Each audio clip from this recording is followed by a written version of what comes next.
I am Whitney, a spry 67-year-old. A few years ago, my husband, who was a lawyer, passed away in an accident, and now I'm living alone.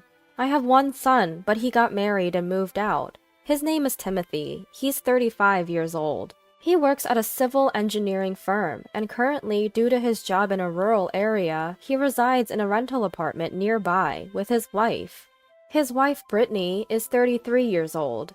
Timothy and she met at their workplace where they were colleagues, grew close, and after a period of dating, they got married 3 years ago. Given their jobs entail long business trips, they have decided to hold off on having children for now, so they don't have any yet. As for me, I'm eager to see my grandchildren, but I understand Timothy has his plans, so I'm patient. Currently, I am not employed, but thanks to my late husband's life insurance, accident insurance, and inheritance, I am living comfortably. I believe I am in good health for now, but recently I have started feeling the weakening of my legs and hips, and living alone has begun to feel a bit unsettling. One day, Timothy called to say he would visit. I was looking forward to it, since it had been a while since he said something like that. Then, Timothy came over with Brittany. "Mom, long time no see. Have you been well?" "Whitney, it's been a while. Have you changed at all?"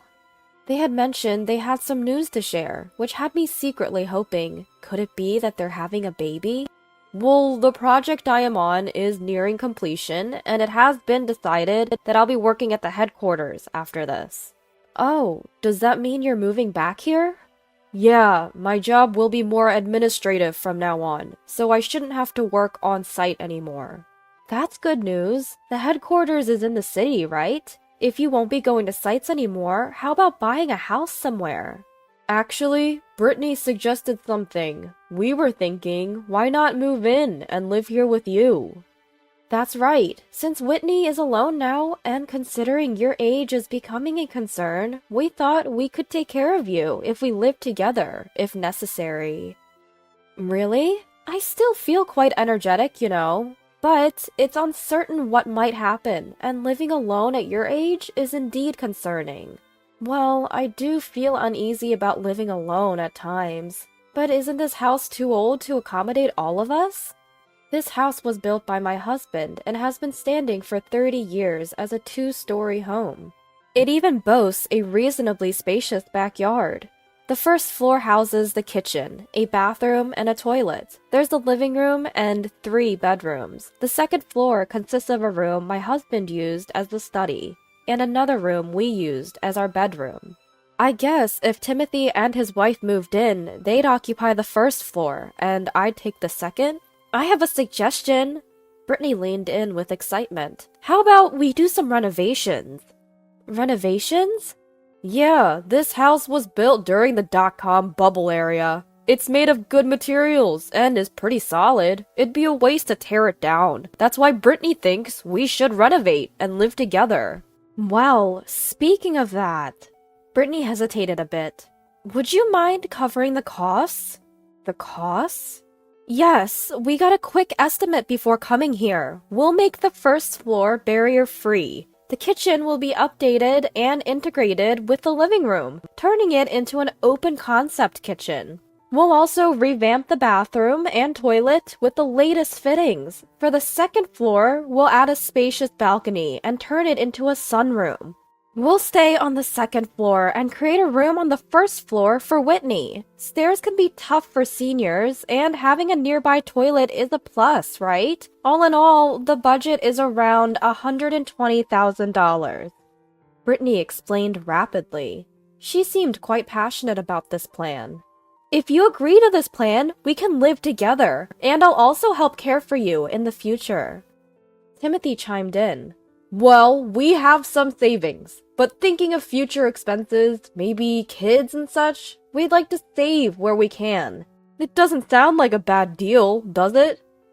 "Hold on a minute. This is all so sudden. Do you really expect me to just say yes right away?" "Well, for now, we just came to discuss it. If you can manage the money, we'll take care of all the tough stuff." "Whitney, this is a win-win for all of us. Please consider it positively. We really hope you'll think it over."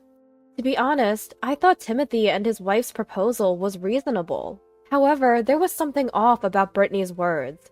If you provide the money, we'll move in and also provide care. I wondered, is this a give me money and I'll take care of you kind of deal? Of course, resolving my current home's issues sound great, but there's something I just can't get behind. At the time, I honestly didn't think too much about the whole ordeal. Later, Timothy and his wife finished their jobs in the countryside and moved to a rental apartment near their parents' house. Now that they lived closer, Brittany started visiting more frequently. She kept bringing up the topic of the home renovation. I started to feel that it might not be such a bad idea, but Brittany seemed a bit too pushy for my taste. In response to my non-committal stance, she would get annoyed and say things like, "Whitney, why won't you approve of this? It's a good deal for you too." And, "These days, you won't find many daughter-in-laws willing to live with their in-laws, but I am. I'm even offering to take care of you. You won't find anyone else like me." Her approach felt almost threatening, and it was genuinely unsettling. When I asked her why she was so desperate, she glared at me and snapped. "Desperate? Don't you realize this is all for you, Whitney?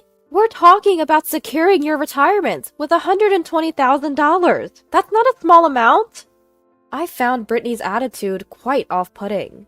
Timothy, instead of intervening, asked me to listen to her, saying, "Mom, we're trying to help. Please, just listen to what Brittany has to say." I was completely taken aback. Thankfully, thanks to my husband, we were financially comfortable, and I always planned to leave some inheritance to Timothy. Everything should work out. If Brittany could genuinely care for us in our old age, perhaps I wouldn't have to think about costs like retirement communities. I began to think that maybe, just maybe, Brittany's plan was a win-win, as she put it. So I agreed and let Timothy know. "Great! We'll start making arrangements. Please prepare the money." I liquidated some of my assets and transferred the funds to Timothy's account. We then officially contracted a construction company and requested designs. Later, we were told that the blueprint was ready and went to see it with Timothy and Brittany. That day, Brittany seemed in a good mood, far from the person who had yelled at me. I've never really looked at blueprints before, so I couldn't understand most of it, but they showed me the layout. The biggest changes were in the plumbing, with significant alterations to the bathroom, toilet, and kitchen. The first floor mainly consisted of a garage and a Western-style room. I noticed a small room connected to the garage. "What's this? It looks too small for a room. Storage or closet, perhaps?" "Brittany, what's this room for?" "Oh, that? It's like a spare room or storage, something we thought might be useful in the future." "For a child, perhaps?" "Well, something like that," she responded ambiguously. Her demeanor hinted at ulterior motives. Timothy, who's always been quiet, didn't interject much. I've never seen him be so subservient to anyone. I felt something was off, but I thought this is between Timothy and his wife, so I didn't push it any further. Then the construction finally began. I moved to an apartment complex the contractor had recommended. The complex had 8 units and 1 building, and my place was on the 2nd floor at the corner. Knowing the importance of good neighbor relations, I went to greet everyone. To my surprise, many were younger, and they all greeted me back warmly. My neighbor was a single mom named Serena. Her daughter was Irma, an adorable 5-year-old girl. Serena had lost her husband in an accident and had no relatives to rely on, raising Irma all by herself. However, she was so cheerful, and Irma quickly took a liking to me. Occasionally, I'd share some of my meals with them, gave treats to Irma, or babysat her when Serena was running late. Timothy and his wife, who'd visit once in a while, became quite fond of Irma, saying, "Kids are just so precious. Maybe we should think about having one soon." One day, while enjoying tea with Serena, who had a day off, she seemed hesitant and began, "Don't take this the wrong way, okay?" "What's up? You sound so serious." "While I was cleaning a hotel room the other day, I saw Brittany, and she was with a man I didn't recognize." I almost spat out my tea in surprise. "Are you serious?" Yeah, I've seen her many times, so I'm sure it was her. She was in quite flashy clothing, and the man was in a suit. Can you maybe find out more about this? I mean, I'm just part-time. Plus, there's the matter of compliance. Compliance? It means following rules and regulations. Essentially, as a hotel, we have rules to protect our guests' privacy. I see. Things have become so strict nowadays. But we need to address this Brittany situation. Right. I pondered for a moment. First, we need to gather evidence. I have an idea. I'll reach out for help. I'm sorry, maybe I shouldn't have said anything. No, I should be thanking you. Thank you. I reached out to a private investigator my husband knew and asked him to look into Brittany's activities. Given Timothy's odd behavior, I asked them to investigate that as well. Brittany, being a housewife, had a lot of free time when Timothy was at work. I wondered, what was she doing during those hours? I decided to wait for the results from the detective agency. The renovation of my childhood home is going smoothly. Brittany kept finding reasons to go out, like, I'm going to check on the renovation's progress, or I'll buy some treats for the carpenters. However, when I asked the carpenters, most said that Brittany rarely showed up. She was probably using these excuses to see her lover. In the meantime, the detective agency was making progress. Turns out, Brittany's lover was a high school classmate. Apparently, he was an ex-boyfriend she reconnected with at a reunion last year. They gathered quite a few photos and recordings, so I had plenty of evidence. One day, when Timothy and his wife visited, I set a little trap. By the way, Timothy, isn't it the 20th anniversary of our middle school graduation? Is there a reunion? Really? I thought it was for high school. Suddenly, there was a loud noise, and Brittany was holding her leg in pain. What happened? Brittany, are you okay? I got distracted and hit my head on the table leg. Oh dear, be careful. So, the 20th anniversary is for high school? Yes, I'm organizing it, so I'm sure. I wish it was for middle school. I would have seen my old flame, Clementina. This time, an even louder noise followed. Oh my, Brittany, again? What happened now? Ouch, I'm sorry, I bumped my head. Maybe I'm just naturally clumsy. Mom's talking nonsense again. Clementina is now a mother of 2. Why do you keep saying stuff like that? Oh, really? Sorry about that. Brittany seems to react noticeably whenever reunion is mentioned. Observing her behavior, it's clear she's having an affair. Finally, the renovation was complete. The exterior had new siding, the roof was now solar paneled, and at a glance, it looked like a brand new house. The heavy front door was replaced with a lighter one. Inside, there was no trace of the old home. The bathroom was now spacious and clean, but the most transformed space was the kitchen. It had an induction cooktop and a dishwasher. Brittany was over the moon. I wondered if one of the rooms on the ground floor would be mine. The scent of new wallpaper felt comforting. Soon, the moving in of stored belongings would begin. I began packing up my apartment in preparation for the move. I said my goodbyes to neighbors Serena and Irma. Irma shed some tears, but she gave a small smile when I told her she could visit with her mom sometime. Then came the following Sunday. Before the move-in, I cleaned each room and considered the arrangement of electronics and furniture. Both Timothy and Brittany made decisions without consulting me, constantly sidelining my opinions. Feeling increasingly ignored, I finally raised my voice. Where should I put my stuff? Sure enough, hearing my voice, the two of them approached. Hey, this isn't Whitney's room, you know. Wait, what? I thought I was on the first floor. Where's my room? I'd prefer this one. What are you talking about? Your room isn't here either. The one we set aside for Whitney is over there. Pointing in the direction, I realized it was that mysterious room. Isn't that just a storage room?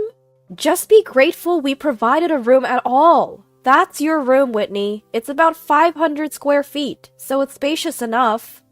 What? There's no way I'm living in a storage closet. I raised my voice in frustration towards Brittany. Timothy, are you seriously going to trap me in there too? Well, yeah, looks that way. Timothy seemed genuinely sorry. So, this was your plan all along, huh? Don't like it? Feel free to leave. If you don't want to live with us, there's nothing we can do, right? Brittany started laughing loudly, while Timothy looked down in silence. Just then, a voice echoed from the front door. Right on time. Hello there, I'm Attorney Galton. Is Whitney around? I checked the time, and he was right on schedule. It's been a while. Your late husband was a great help to me. We're in the middle of moving, but we appreciate your guidance. Let's get straight to business, shall we? It seems everyone's here. Yes, please, come this way. As I led Galton and his assistant into the room, Brittany and Timothy looked completely taken aback. Galton began explaining. First, regarding Timothy's debts, or rather his loans, they were recently settled by a third party. Here are the related documents. Meaning, I had paid off Timothy's debts on his behalf. Wait, what is this? Mom, why did you... I found out about the debt from your failed investment. It was initially covered by Brittany's parents, but I've taken care of it. They were okay with the arrangement.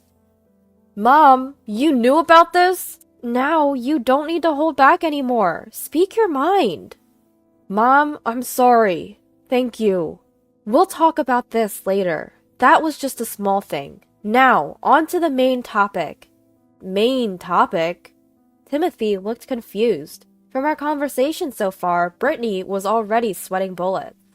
Whitney, I'm the victim here. My husband lost our money in a bad investment, and my parents had to cover up the debt. She started defending herself, even though I hadn't said anything. So, you've been manipulating Timothy, right? I mean, Timothy did wrong, but you've been up to something even worse, haven't you? What are you talking about? I've done nothing. As she said this, her face turned pale. Galton continued the discussion. So, let's get to the point. Brittany, you're having an affair with an old flame from high school. What? Timothy looked at Brittany, his face full of shock. No, it's not serious. It's just a fling. Timothy is the only one I truly love. I swear. Well, we're just presenting objective facts here. Even if you say you only love your husband, it doesn't matter to the fact. We're just reporting based on our findings. The investigator then pulled out some photos and played a voice recording. Timothy's just my ATM. I'm just using him until I can be with you. Where did they record that? They're really thorough. That was just the beginning of the recording. I tricked that idiot and his parents to renovate their house. First, I'll kick out his mother, have a friend seduce my husband to catch him cheating, then divorce him. That way, I'll get the alimony and the house to pay off my parents' debt. Then I'll marry you. Smart, right? You're still bad news. I heard you had changed.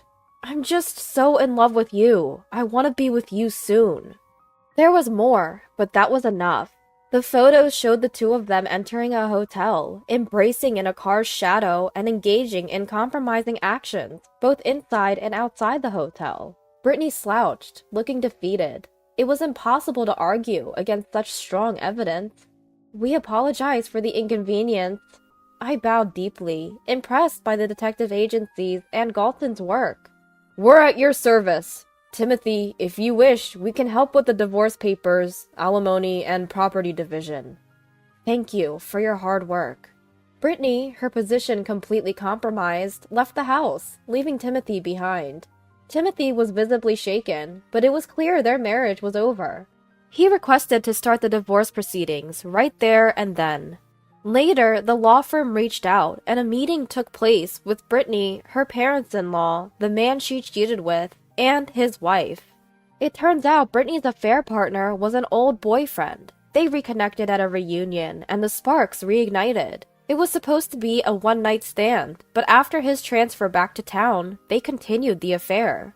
He was married and had a child, but this led to their divorce. Our Timothy finalized his divorce and received a significant amount in alimony. Brittany's parents paid for it, making their daughter and her boyfriend repay them as a debt. Both Brittany and her boyfriend were disowned by their families. The two now work and live at a remote hotel, barely getting by, repaying their debt. Sometime later, our next-door neighbor Serena visited with Irma. Irma's kindergarten was nearby, and they were on their way home. Irma was very fond of Timothy, so I told them to visit any time. After several visits, Timothy and Serena grew close and eventually married. Relationships can be unexpected. Now in this house, Timothy has a new wife and an instant elementary-aged granddaughter. Irma calls Timothy Dad, and me Grandma. We cherish her as if she's our real granddaughter. Timothy and his wife live harmoniously. I cherish these happy moments.